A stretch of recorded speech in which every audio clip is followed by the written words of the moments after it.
দেখুন, এক জায়গায় টাকা পাঠাতে গিয়ে আপনি ভুল করে অন্য জায়গায় ইউপিআই ট্রানজাকশন করে দিয়েছেন। এটা কিন্তু সচরাচর আমরা অনেকেই ভুল করে থাকি। এক জায়গায় টাকা পাঠাতে গিয়ে আরেক জায়গায় টাকা পাঠিয়ে দিই।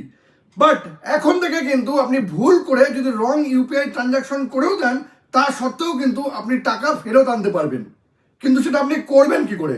দুটো প্রসেস আছে। আমি একটা করে দুটো প্রসেস বলছি। এই দুটো প্রসেস অবলম্বন করেই কিন্তু আপনি যদি ভুল করে ইউপিআই ট্রানজাকশন করে দেন, তবে কিন্তু সেই টাকা আপনি ফেরত নিয়ে আসতে পারবেন।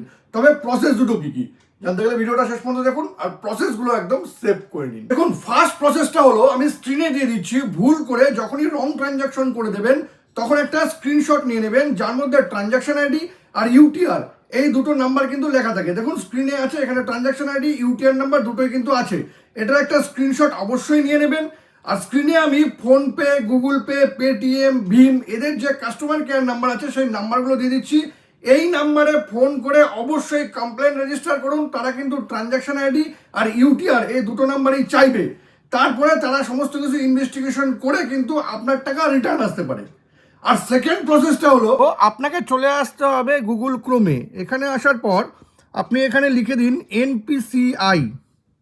এই যে আমি লিখে দিলাম এনপিসিআই, এখানে ক্লিক করে নিলাম। এই যে এনপিসিআই ওয়েবসাইট আছে, এখানে ক্লিক করে নিতে হবে। এবার এখানে ক্লিক করে নেওয়ার পর দেখুন একটা পেজ ওপেন হলো। এই যে উপরে তিনটে ডট আছে, তিনটে লাইন আছে, এখানে ক্লিক করতে হবে। তারপরে এখানে কাস্টমার আছে, কাস্টমারে ক্লিক করতে হবে। এইবার আপনি এখানে দেখুন অনেকগুলো অপশন আছে। এখানে আপনাকে করতে হবে ইউপিআই কমপ্লেন, এখানে ক্লিক করুন। এবার এখানে ক্লিক করে নেওয়ার পর এখানে দেখুন এই ফর্মটা এসছে, এটা কিন্তু ফিল আপ করতে হবে। কমপ্লেন টাইপ যেটা আছে সেটা কিন্তু ট্রানজাকশান রাখতে হবে। আর transaction related details, nature of transaction, এটা কিন্তু পার্সন টু পার্সন এটা করে দিতে হবে। টাইপ অফ ইস্যু এখানে আপনি করে দিন।